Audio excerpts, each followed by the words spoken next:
आज पुरानो नियमको यो छोटो किताबबाट साधारण जीवनमा परमेश्वरको असाधारण काम पनि हुँदो रहेछ भन्ने कुराहरू देखाउनको लागि हामी रुथको किताबमा 4 दिन सायद बिताउनेछौँ। यो किताब पुरानो नियमको यस्तो घडीमा हाम्रो सामने राखिएको छ जति बेलामा परमेश्वरका मानिसहरू लामो समयसम्म अन्योलमा बसिरहेका थिए। न्यायकर्ताको समय इजरायली इतिहासमा एकदमै दुःखलाग्दो समय हो। त्यो समय जहाँ धार्मिकता, जहाँ पवित्रता नष्ट भएको थियो, जब मानिसहरू परमेश्वरको विरुद्धमा घरिघरि जाँदथे, फलस्वरूप परमेश्वरले तिनीहरूलाई त्यागिदिनुहुन्थ्यो र त्यसपछि विभिन्न अरू जातिहरूबाट दुखित अवस्थामा उनीहरू जाँदथे भने यतापट्टि इजरायलभित्रै पनि स्त्री जातिलाई सुरक्षा थिएन। बजारमा होहल्ला हुल्दङ्गा, त्यसपछि जसलाई एउटा वाक्यांश त्यहाँ चलाइन्छ, त्यो समयमा जसलाई जे मन लाग्यो त्यही गर्दथे, जसको नजरमा जे ठिक त्यही गर्दथे। यस्तो स्थितिमा एउटा आशाको किरण बाइबलले रुथको किताबबाट त्यहाँ देखाउँदछ कि त्यो भ्रष्ट समाजमा पनि, दुष्ट समाजमा पनि, परमेश्वरको विरुद्धमा गइरहेको समाजमा पनि कुनै एकजना असल व्यक्ति त्यहाँ छ र फलस्वरूप त्यो व्यक्तिको भलाइबाट परमेश्वरले मानव जातिको भलाइमा चाल्नुभएको कदमलाई पनि प्रस्तुत गर्दछ। र त्यसका साथसाथै रुथको किताबले परमेश्वरको योजनामा स्त्रीको भूमिका, स्त्री जातिको जुन जिम्मेवारी छ त्यो पनि त्यहाँ बडो गजबले प्रस्तुत गरिएको छ। येशू ख्रीष्टको जन्मदेखि लिएर हाम्रो मुक्तिसम्म पनि र उत्पत्तिको किताबमा आदमले जुन परमेश्वरको विरुद्धमा चालेको कदम थियो त्यसलाई रेक्टिफाई गर्न, त्यसलाई ठिक गर्न परमेश्वरले प्रतिज्ञा गर्नुभएको थियो कि स्त्रीको सन्तानले नै शैतानको शिर कुल्चनेछ भन्ने जुन प्रतिज्ञा थियो। त्यसपछि अब्राहमलाई परमेश्वरले छान्दाखेरि फेरि अब्राहमको श्रीमती साराको कोख बाँझो देखिन्छ। त्यो बाँझो कोखबाट पनि परमेश्वरले एउटा सन्तान उत्पादन गर्नेछ। त्यसपछि अब्राहमको छोरा इसाकको श्रीमतीको पनि कोख त्यस्तै देखिन्छ। परमेश्वरले त्यहाँबाट पनि उद्योगको काम गर्नु छ। त्यसपछि याकुबकी श्रीमती रेचलको कोख पनि त्यस्तै देखिन्छ, बन्द भएको, बाँझो भएको। त परमेश्वरले फेरि त्यहाँबाट पनि त्यस्तै किसिमले उद्योगको तरिकाले काम गर्नुहुन्छ र यो प्रतिज्ञाको सन्तान आउँदै गरेको हामी देख्दछौँ। र यहाँसम्म कि मरियम पनि अन्तिममा श्रीमान बिना नै, विवाहित अवस्था बिना नै त्यो एम्टी के भन्छ खाली कोख, स्त्रीको खाली कोखबाटै परमेश्वरले मुक्तिदाता पठाउनुहुन्छ र स्त्रीले मात्रै भन्न सक्छ कि म परमेश्वरलाई जन्म दिने व्यक्ति हुँ। अब यो थियोटोकोस भन्ने शब्द छ, परमेश्वरकी आमा भन्ने शब्द चलाइन्छ रोमन क्याथोलिक तथा ग्रिक अर्थोडक्स चर्चमा। मरियमको स्थान प्रोटेस्टेन्ट डिनोमिनेसनहरूमा एकदमै त्यति राम्रो छैन, तापनि त्यो स्त्री परमेश्वरको योजनामा बडो महत्त्वपूर्ण व्यक्तिको रूपमा हामी देख्दछौँ कि स्त्रीको सन्तानबाट भन्दामध्ये कतिपटक परमेश्वरले त्यो स्त्रीको सन्तानको महत्त्व देखाउनको लागि पुरानो नियममा पनि यस्ता स्त्रीहरू छान्नु भएको छ जसको जीवनबाट येशू ख्रीष्टको वंशावली कायम हुन्छ बाइबलमा। अब यो किताबहरू लेख्दाखेरि 100औं वर्षको भिन्नता छ। मत्तीको किताब र रुथको किताबमा 1000 वर्षभन्दा बढी पनि ठुलो ग्याप त्यहाँ हामी देख्दछौँ। तापनि परमेश्वरले आफ्नो मुक्तिको योजनामा स्त्रीहरूलाई कसरी चलाउँदै आउनु भएको छ त्यो कुरो पनि हामी देख्नेछौँ। र यो मैले आज यो किताब मुख्य गरी छान्नुको कारण रुथको किताबमा अर्को एउटा विशेषता के छ भने हाम्रो जीवनका सानाभन्दा साना निर्णयमा पनि परमेश्वरलाई स्थान दिन सक्यौँ भने जीवन एक किसिमको हुन्छ, तर परमेश्वरलाई स्थान दिन सकेनौँ भने जीवन अर्कै किसिमको हुन सक्छ। कहिलेकाहीँ हामी ठुला ठुला कुरामा त परमेश्वरलाई खुसी पार्न सक्छौँ, ठुल्ठुलो बलिदान गर्नु पर्यो भन्दाखेरि हामीलाई गाह्रो हुँदैन। तर सानातिना कुरामा परमेश्वरलाई पहिलो स्थान हामी दिँदैनौँ। फलस्वरूप जीवनमा त्यसको परिणाम दुःखलाग्दो पनि हुन्छ। क्रिस्चियन जीवन चाहिँ त्यसै कारण मित्रहरू यो निकै के भनौँ प्रभावशाली हुनको लागि जिउने जीवन होइन, यो साधारण जीवन। स्त्री अब गाउँकै कुरो गर्दाखेरि एउटा दिदीबहिनीमा पानी पँधेरोमा जाँदाखेरि तपाईँको व्यवहार कस्तो हुन्छ, दाजुभाइको यो भट्टीमा गएर चिया खाने चियाको पसलमा गएर क्यारम बोर्ड खेल्ने ठाउँमा गएर त्यहाँ कस्तो प्रकारको जीवन बिताइरहेको छ, एउटा साधारण गाउँले जीवनकै कुरा गरौँ।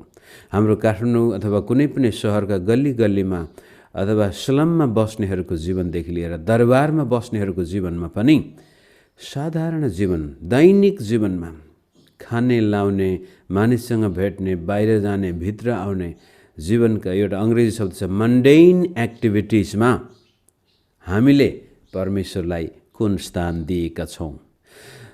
जीवनका साधारण सम्बन्धहरूमा, जस्तै हाम्रो गेटको सामनेमा बेला बखतमा यो तरकारी बेच्नेहरू, मासु होइन माछा बेच्नेहरू आउँछन्।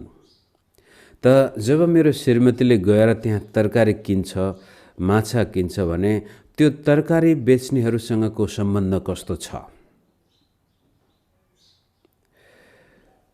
तपाईँको आफन्त नातेदारहरू घरमा भेट्न आउँछन्, कोही पाहुना अचानक आउँछ तपाईँको घरमा, त्यहाँनिर कस्तो प्रकारको हाम्रो प्रतिक्रिया छ? यी सबै सानातिना कुराहरूमा हामीले परमेश्वरलाई कस्तो स्थान दिएका छौँ, त्यसले हाम्रो जीवनको परिणाम निर्धारण गरेको हुन्छ।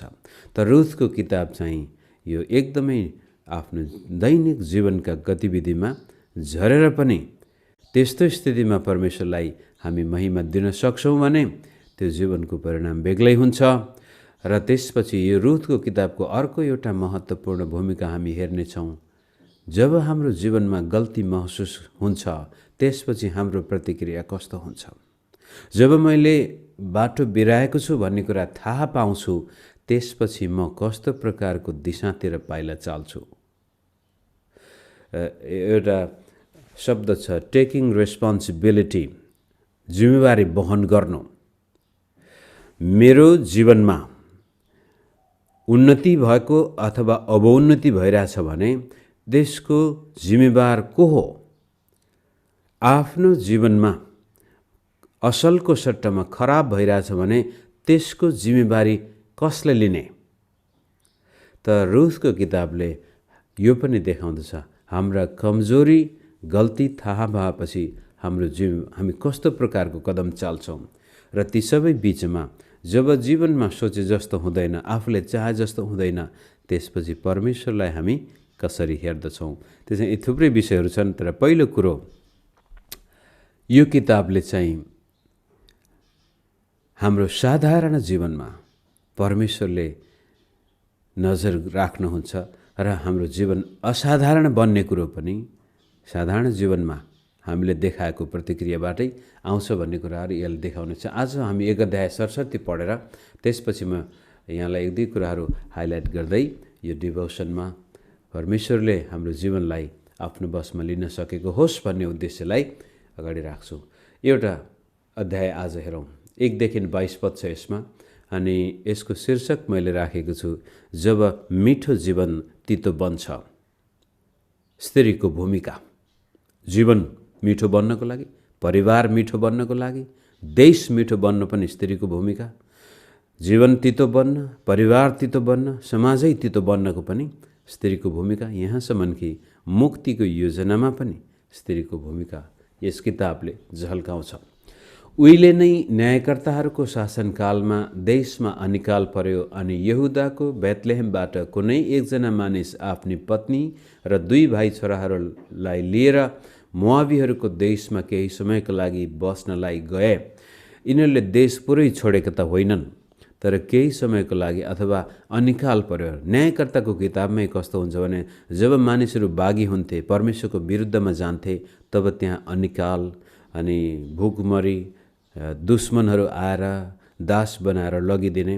यो साइकल परमेश्वरले आशिष दिनुहुन्छ, मानिसहरू परमेश्वरलाई बिर्सन्छन्, पापमा फस्छन्, शत्रुले तिनीहरूलाई आक्रमण गर्छन्, कैदमा लैजान्छ, अनिकाल पर्छ, दुःख आउँछ, महामारी आउँछन्, पर मानिसहरू पश्चाताप गर्छन्, परमेश्वरले क्षमा दिनुहुन्छ र फेरि आशिष दिनुहुन्छ, फेरि तिनीहरूको देशमा तिनी आउँछन्। यस किसिमको साइकल यो घरिघरि 400 वर्षसम्म घुमिरहेको थियो र सायद त्यसै एउटा साइकलमा सुरुमा परमेश्वरले आशिष दिएको थियो होला यी जातिहरूलाई, अनि यिनीहरूले परमेश्वरलाई बिर्सन्छन् र त्यसपछि पापमा पतन हुन्छन् र त्यसपछि अब अनिकाल आयो र अनिकालपछि फेरि परमेश्वरमा यिनीहरू फर्केर आउँछन् पश्चाताप गर्दै, प्रभुले फेरि दया गर्नुहुन्छ र यिनीहरूमा अनुग्रह गर्नुहुन्छ। यो साइकलको कुनै एउटा समयमा यो एलिमेलेक, जसको नामको अर्थ नै हो परमेश्वर राजा हुनुहुन्छ, र वास्तवमा यिनीहरूको जीवनमा परमेश्वरलाई नै लत्याएर, परमेश्वरको राजकीय शासनलाई, परमेश्वरको सभरेन्टीलाई लत्याएर यिनीहरू बेथलेहेम जो रोटीको सहर हो त्यहाँ अनिकाल पर्छ र त्यसलाई छोडेर यिनीहरू मोआबीहरू दुश्मनहरूको देशमा जान्छन्। मोआबीहरूबाटै कतिपल्ट यिनीहरू दुःख पाएका थिए तापनि त्यहाँ बस्नलाई गए। ती मानिसको नाउँ एलिमेलेक थियो, तिनकी पत्नीको नाउँ नओमी, जसको मतलब मिठास, मिठोपन, प्लेजर, सबै कुराहरू असल कुराहरू आउँछन् त्यसको नामको पछाडि। र तिनका 2 छोराहरूको नाउँ महलोन र किल्योन थियो। तिनीहरू यहुदाको बेथलेहेमका एप्रातीहरू थिए। तिनीहरू मोआबीहरूको देशमा गए र त्यहीँ बस्न लागे।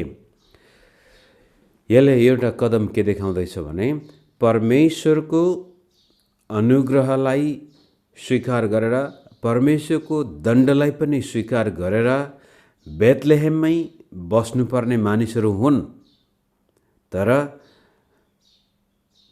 परमेश्वरलाई नै इन्कार गरेर, परमेश्वरको त्यो अनुग्रहको स्थानलाई पनि इन्कार गरेर अब परमेश्वरबाट अलग भएको कुरो यसले देखाउँदछ। यो किताबको आत्मिक रहस्य बडो गजबको छ र यिनीहरू त्यही देशमा गए। नओमीका पति एलिमेलेक मरे र तिनी आफ्ना 2 छोराहरूसँग छोडिन्। मुख्य पात्र यहाँनिर एलिमेलेक होइन, मुख्य पात्र बोआज पनि आउनेछन् पछि गएर। मुख्य पात्र नओमी नै देखिन्छ यो किताबमा। र एलिमेलेकले देश छोड्नुमा, बेथलेहेम छोड्नुमा पनि जसरी नओमीले पुरा जिम्मेवारी दोस्रो, तेस्रो र चौथो अध्यायमा लिन्छन्, यहाँनिर पक्कै पनि नओमीको भूमिका बढी देखिन्छ। अनिकाल परेपछि श्रीमानलाई जुन दिनदिनै घुर्की लागेको हुनसक्छ, होइन जाउँ यहाँ बसेर के फाइदा, यहाँ बसेर के फाइदा भन्दै सायद हुनसक्छ देश छोड्नुमा पनि आमा र पति श्रीमतीको हात। नओमीका पति एलिमेलेक मरे र तिनी आफ्ना 2 छोराहरूसँग छोडिन्। यी छोराहरूले मोआबी स्त्रीलाई बिहा गरे। एउटीको नाम ओर्पा र अर्कीको नाम रुथ थियो। तिनीहरू त्यहाँ प्राय 10 वर्ष बसेपछि दुवै महलोन र किल्योन पनि मरे।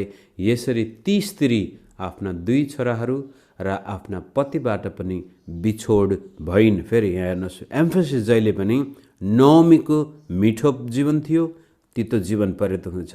नओमीले श्रीमान गुमाउँछे, नओमीले छोराहरू गुमाउँछे। परमप्रभुले आफ्ना मानिसहरूको हेरचाह गरेर तिनीहरूलाई भोजन दिनुभएको छ भन्ने कुरा जब तिनले मोआब देशमा सुनिन्, तब नओमी र तिनका बुहारीहरू त्यहाँबाट घर फर्कन तयार गर्न लागे। तब आफ्ना 2 बुहारीहरूलाई साथमा लिएर आफू बसेको ठाउँ तिनले छोडिन् र आफ्नो घर यहुदाको बाटो लागिन्। जब बेथलेहेममा परमेश्वरले, यहुदामा परमेश्वरले आशिष दियो, फेरि पानी पर्यो, वर्षा आयो, त्यहाँनिर प्रशस्त जीवन आएको छ भन्ने कुरा सुनेर नओमी आफ्नो बुहारीबाट मोआब देश छोडेर फर्किन लागिन्। वास्तवमा यो घटना लुका 15 अध्यायको यो उडन्ता पुत्रको घटनासँग धेरै मेल खान्छ। जब उडन्ता पुत्रको घटनामा पनि त्यो छोराले आफ्नो बाउलाई छोडेर गएपछि जुन देशमा त्यो थियो त्यहाँ ऊ निकै दुःख कष्टमा पर्दछ र जब उसको चेत खुल्यो त्यसपछि उसले आफ्नो बाउको अनुग्रहलाई सम्झिन्छ। त्यस्तै प्रकारले यो चाहिँ पुरानो नियममा भएको उडन्ता पुत्रको कथा हो र नयाँ नियममा प्रभु येशूले लुका 15 मा त्यो देखाउनु भएको छ। र यसले के देखाउँछ भने परमेश्वरले हामीलाई कहिले पनि इन्कार गर्नुहुन्न। इन्कार गर्छौँ त हामी आफै गर्छौँ। परमेश्वर हामीबाट टाढा जान्छौँ त हामी आफ्नै रेस्पोन्सिबिलिटीले गर्दा, आफ्नै जिम्मेवारीले गर्दा हामी जान्छौँ। कुनै पनि व्यक्तिले यहाँ नौमीले पनि स्वीकार गर्नेछ, परमेश्वरले मेरो जीवन तितो बनाउनु भयो भनेको छ, तर पनि त्यसको पछाडिपट्टि उसले आफ्नो गल्ती स्वीकार गरेको छ कि मेरो कारण नै मेरो जीवन तितो भएको हो।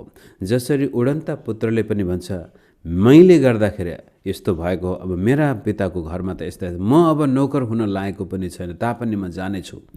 र नौमीले पनि जब बेथलेहेममा परमेश्वरले अनुग्रह गर्नुभएको छ भन्ने कुरा सुन्छे, त्यसपछि त्यही दे होस्, अब यसै मरे त्यसै मरे, यसै मेरो विनाश त्यसै मेरो विनाश भनेर तितोपनमा मर्नुभन्दा नौमीले आफ्नो भुल गल्तीलाई स्वीकार गरेर मोआब देशबाट यहुदातिर बेथलेहेमतिर पाइला चाल्दछ र त्यस पश्चातको जीवन बेग्लै हुन्छ। हामी पढ्दै जाउँ। 8 पद। त नौले आफ्ना दुई बहलाई भनिन्, तिमीहरू दुवै आआफ्नो माइती घर फर्क। जसरी तिमीहरूले ती मरिसकेकाहरू र म प्रति दयापूर्ण व्यवहार गरेका थियौ, त्यसरी नै परमप्रभुले पनि तिमीहरूप्रति दयापूर्ण व्यवहार गरून्। यी दुईजना अन्य जाति स्त्रीहरू, मोआबी स्त्रीहरू, वास्तवमा इजरायलीहरूलाई परमेश्वरले आज्ञा गर्नुभएको थियो कि तिमीहरूले मोआबी स्त्रीहरू विवाह नगर्नु, अन्य जातिहरूसँग विवाह नगर्नु। त्यो पनि एउटा दोस्रो नौमीको परमेश्वरबाट अलग हुने कदम थियो। र अहिले आएर स्त्रीहरूलाई त्यसपछि नौमीले भन्छ, तिमीहरू आफ्नै माइतीमा बस, किनभनेदेखि इजरायलमा यिनीहरूलाई स्थान हुँदैन थियो। यी स्त्रीहरूलाई इजरायल देशमा जब परमेश्वरका मानिसहरूले पश्चाताप गर्दथे, परमेश्वरले आशिष दिनुहुन्थ्यो, केही वर्षसम्म त्यसपछि उनीहरू परमेश्वरमा विश्वासयोग्य हुन्थे र इजरायलीहरू कसैले पनि उनीहरूलाई विवाह गर्ने सम्भावना पनि हुँदैन थियो इजरायल देशभित्र। त्यसै कारण नौमीले यिनीहरूलाई आफ्नै भविष्यका पतिको घरमा सुरक्षित राखुन् परमेश्वरले भनेर 9 पदमा भन्छे। त्यहाँबाट अर्को एउटा, यो घरि प्रत्येक पदमा हामी घोरिन सक्थ्यौँ, तरै पनि स्त्रीको निम्ति अथवा श्रीमतीको निम्ति श्रीमानको घर चाहिँ सुरक्षाको स्थान र ठिट शब्दमा भन्दाखेरि त आरामको स्थान। जब तपाईँ बिहा गरेर आउनुहुन्छ, श्रीमानको घर चाहिँ आरामको स्थान हुनुपर्ने हो। तर आज नेपाली समाजमा देख्नुभयो भने श्रीमतीको जीवन कहाली लाग्दो, बुहारीको जीवन कहाली लाग्दो। हुन त अहिले आएर अब परिवर्तित समाजले गर्दाखेरि आज ठिकै उल्टो पनि हुँदैछ। कतिपय बुहारीहरूले पनि सासू ससुराको जीवन नारकीय बनाएको पनि हामी देख्दछौँ, श्रीमानको जीवन नारकीय बनाएको पनि हामी सुन्छौँ। तर वास्तवमा अझै पनि गाउँ समाजमा जब बुहारी घरमा ल्याइन्छ, त्यसपछि त्यो आरामको घर होइन, सुरक्षाको घर होइन, एकदमै असुरक्षित। भारतमा त्यस्तै देख्दछौँ हामी। यो दाइजोले गर्दाखेरि अझै पनि यो अशिक्षित समाजमा बुहारीको जीवन नारकीय छ। र नौमीले यिनीहरूको लागि प्रार्थना गरेर भन्छ, जसरी तिमीहरूले मप्रति र तिमीहरूको मरिगएका श्रीमानहरूप्रति दयापूर्ण व्यवहार गरेका छौ, देखाएका छौ, त्यस्तै गरी परमेश्वरले पनि तिमीहरूलाई दया गरून्। तब तिनीहरूलाई चुम्बन गरिन् र तिनीहरूको डाँको छोडिकन रोए। त्यसपछि उनीहरूले तिनलाई भने, हामी तपाईँका मानिसहरू कहाँ तपाईँसँगै जानेछौँ। 10 पदमा चाहिँ दुईटै बुहारीले हामी तपाईँसँगै जान्छौँ भनेको छ। 11मा तर नौमीले भने, हे मेरा छोरी हो, बुहारीहरूलाई छोरी हो भनेर सम्बोधन गर्दैछन्। इसाई जीवनमा म फेरि भन्छु तपाईँलाई, यदि तपाईँ सासू बुहारी हुनुहुन्छ घरमा भने इसाई जीवनमा तपाईँले सासू बुहारीको बिचमा कस्तो भावना राख्नु भएको छ, त्यसले त्यो घरमा आशिष आउने हो श्राप आउने हो स्पष्ट पार्दछ। यो साधारण कुरो होइन। क्रिस्चियनहरू बिचमा पनि मैले देखेको छु सासू बुहारी बिचमा दुश्मनी, एकले अर्कालाई देख्न छैन, सत्कार गर्ने, आदर गर्ने, माया गर्ने भन्दा कुरा काट्ने, त्यसपछि मेरो बुहारी यस्तो, मेरो सासू उस्तो। अनि त्यहाँ कहाँबाट आशिष आउँछ? त्यो जीवन कसरी मिठो हुन्छ होला? असम्भव। हे मेरा छोरी हो, फर्क, तिमीहरू किन मसँग आउने? के तिमीहरूका पति हुनलाई म अझै छोराहरू जन्माउन सक्छु र? फर्क मेरा छोरी हो, जाऊ, किनकि फेरि विवाह गर्नलाई म बुढी भइसकेकी छु। नानी पाउन अझै आशा भए र मैले आज राति नै विवाह गरेर छोराहरू पाएँ भने पनि तिमीहरू बढुन्जेल तिमीहरू पर्खन्छौ र? के तिमीहरू विवाह नगरी बस्छौ? होइन, होइन मेरा छोरी हो, परमप्रभु मेरो विरुद्धमा हुनुभएकोले मेरो अवस्था तिमीहरूको भन्दा खोट छ। यो चाहिँ परापूर्व कालमा इजरायल देशमा र त्यति बेलाको चल्दै आएको चलनमा के छ भने, जब एउटा आफन्तको अपताली भयो, अपताली बचाउनको लागि, अपताली नहुनको लागि दाइको मृत्यु भएपछि भाइले त्यो सन्तान जन्माउँदथ्यो।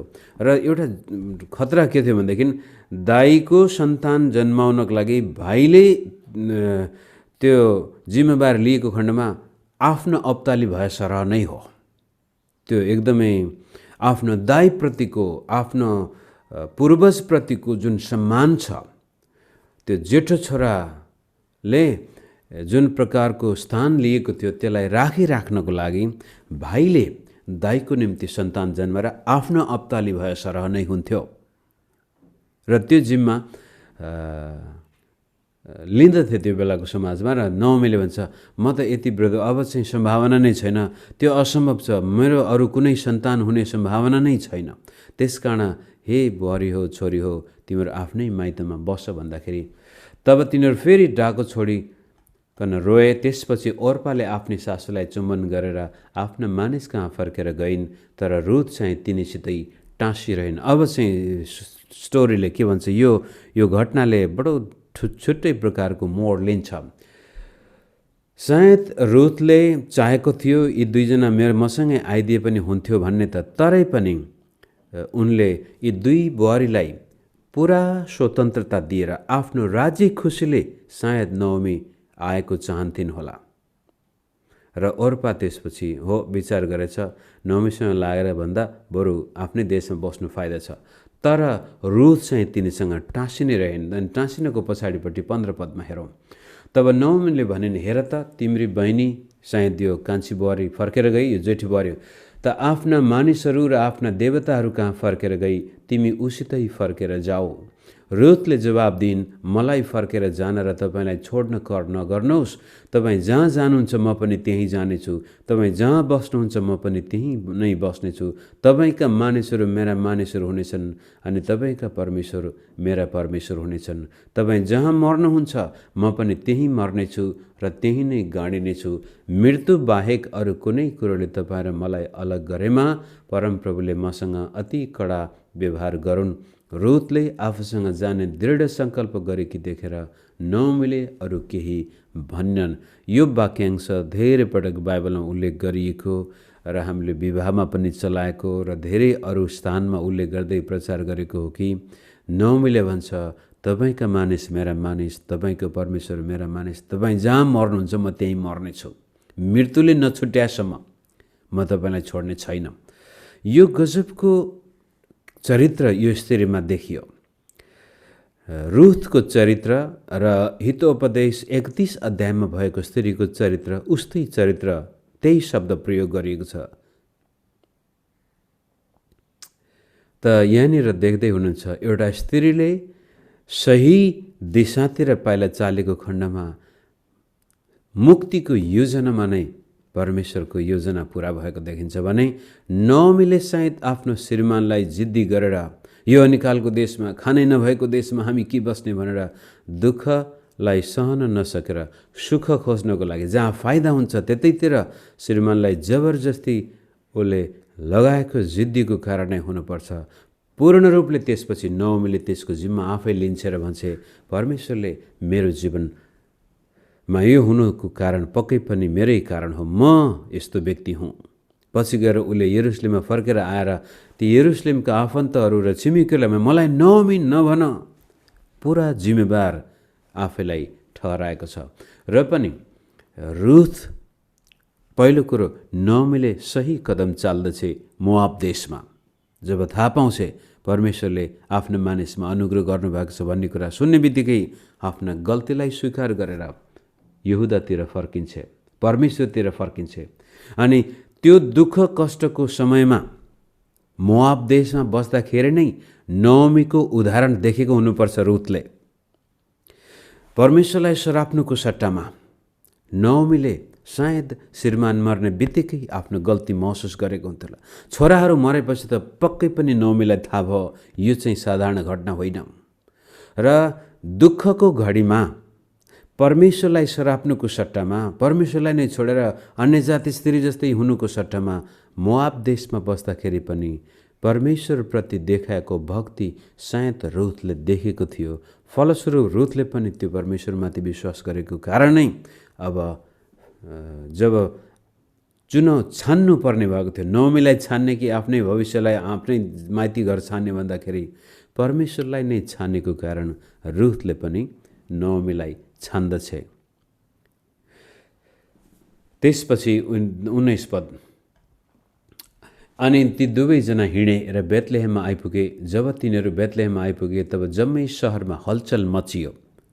यसको मतलब एलिमेलेक निकै प्रख्यात व्यक्ति थिए। जानुभन्दा पहिला नओमीको परिवार सबैले चिन्जान भएकै परिवार थियो। हलचल मचियो। आइमाईहरूले भन्न लागे के यिनी नओमी नै हुन्? पहिलेको नओमी र अहिलेको नओमीमा आकाश पातालको फरक देख्दछन्। तिनले भनिन् मलाई नओमी नभन, मलाई मारा भन, किनभने सर्वशक्तिमानले मेरो जीवन तितो बनाइदिनु भएको छ।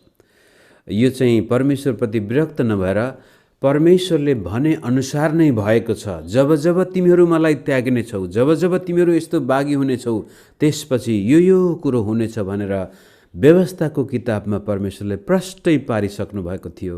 त्यसै कारण मैले गलत कदम चालेकी थिएँ। फलस्वरूप अब मेरो मिठो जीवन तितो जीवनमा परिणत भएको कारण मलाई नओमी, मलाई मिठो नभन, मलाई एउटा मिठासले भरिएको स्त्रीको नामले नबोलाओ, मलाई तितोपनाले भरिएको स्त्रीको नामले बोलाओ, मारा भनेर मलाई बोलाओ। 21, म भरिपूर्ण भएर गएकी थिएँ, तर परमप्रभुले मलाई रित्तो फर्काएर ल्याउनु भएको छ। मलाई किन नओमी भन्छौ? परमप्रभु मेरो विरुद्धमा उठ्नु भएको छ। सर्वशक्तिमानले ममाथि विपत्ति ल्याउनु भएको छ। यो चाहिँ यो अयुबको भाषा हो। परमेश्वरसँग रिसाएर होइन, परमेश्वरसँग एकदम रुष्ट भएर होइन, परमेश्वरको हातमा आफ्नो जीवन पूर्ण रूपले समर्पित गरेर हे परमेश्वर तपाईँले मलाई मार्नुहुन्छ भने पनि म तपाईँलाई नै धन्यको भन्नेछु। त्यो एक किसिमको अन्तिम समर्पण भनौँ परमेश्वरमा। नओमीले भन्छ हेर प्रभुले मेरो जीवनमा यस्तो गर्छ, त्यस कारण मलाई अब नओमी भन्न लायक कि म छैन, परमेश्वरले आशिष दिन लायक कि पनि म छैन। अनि उडन्ता पुत्रले भनेको पनि यही हो, म तपाईँको नोकर हुन लायकको पनि छैन। तर परमेश्वरले बडो उद्योगको काम गर्नुहुनेछ। र 22 पदले अब 3 अध्यायमा पछि हुने कुरा यसरी उल्लेख गर्छ। यसरी नओमीकी बुहारी मोआबी रुथ तिनीसँग मोआब देशबाट आइन्। तिनीहरू बेथलेहेममा आइपुग्दा जौको कटनी हुँदै थियो। याद गर्नुहोस्, जाने बेलामा अनिकाल परेको थियो, खेती सुकेको थियो, बाँझो थियो, उजाड थियो। फर्किने बेलामा कटनीको समय छ, प्रशस्तै कटनी हुँदैछ। मानिसहरू व्यस्त छन्, खुसी छन्, आनन्दित छन्, मिठो अवस्था छ। तर नओमीको जीवन तितोपनाले भरिएको छ। अनि कसले गर्दा? मेरो विचारमा र यो किताबको मुख्य पात्र पनि नओमी नै भएको कारण सायद श्रीमतीकै कारण एलिमेलेकले बेथलेहेम छाड्नु परेको थियो। आज हामी पनि भन्छौँ देशमा भ्रष्टाचार हुनुको पछाडिपट्टि मन्त्रीहरूका श्रीमतीको हात भनेर भन्छौँ। अब सबै त त्यस्ता नहोलान्। र एउटा परिवार पनि उँभो जाने हो, उँधो जाने हो, श्रीमतीको हात। विवाह मिठो हुने, तितो हुने, श्रीमतीको हात, आमाको हात। घरकी आमा, जवान स्त्री होला तर साना साना नानीको लागि ती आमा हुन्। र त्यो स्त्रीले आफ्नो जीवनमा परमेश्वरलाई काम गर्ने मौका दिन्छ। र त्यो स्त्रीले आफ्नो जीवनका दुःख सुखमा परमेश्वरमा कटिबद्ध भएर एउटा चरित्रवान स्त्री भएर बस्छ भनेदेखि त्यो परिवारमा निश्चय नै नओमी मिठास हुनेछ। माराको स्थिति तितोपना भए पनि परमेश्वरले त्यो मिठोपनामा परिणत गर्नुहुनेछ। त्यसै कारण हिन्दू परम्परामा हामी स्त्रीलाई लक्ष्मीको भाषा बोलिन्छ, घरकी लक्ष्मी भन्छौँ। र कतिपटक हामीले सबै कुराहरू धर्मको कारण गर्दाखेरि ती शब्दहरूसँग हामी एकदमै बिच्किन्छौँ। तर भन्न खोजेको कुरो, घरमा स्त्री सही छ भनेदेखि त्यो घर उज्यालो हुन्छ। स्त्री ठिक छ भनेदेखि, स्त्रीको हृदयमा परमेश्वरको वास छ भनेदेखि त्यो घरमा आशिष पनि हुन्छ। म बेला बेलामा आफ्ना विश्वासी मित्रलाई सम्झाउँछु, झगझगाउँछु र मैले मेरो जीवनमा मिठास त्यति बेलामा मात्र अनुभव गरेँ जब मैले विवाहमा आफ्नो जीवन भेटाएँ। विवाह पूर्व मेरो जीवन तितो थियो र त्यो जीवनमा मिठास ल्याउनको लागि स्त्रीको हात हुन्छ भन्ने कुरा मलाई थाहा थियो। त्यसै कारण विवाहभन्दा पहिला नै भजन सङ्ग्रह 128 मेरो जीवनको एउटा प्रार्थना थियो। अनि त्यो भजन सङ्ग्रहले भन्छ, तेरी श्रीमती तेरो घरभित्र फलवन्त दाखको लता जस्तै हुनेछ। धन्य हो त्यो मानिस जो परमप्रभुमा भरोसा गर्दछ, त्यसकी श्रीमती घरभित्र फलवन्त दाखको लता।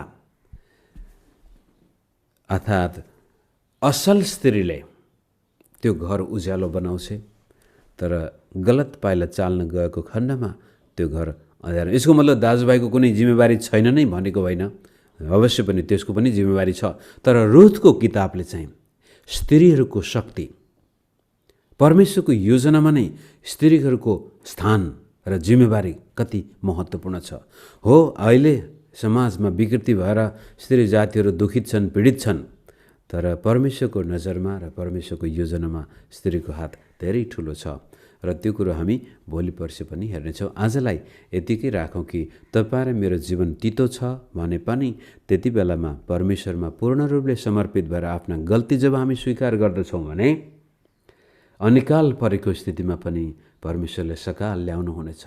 बाँझो जमिन थियो भने पनि हामी कटनी गर्ने बेलामा घर फर्केको अवस्था हामीले महसुस गर्नेछौँ।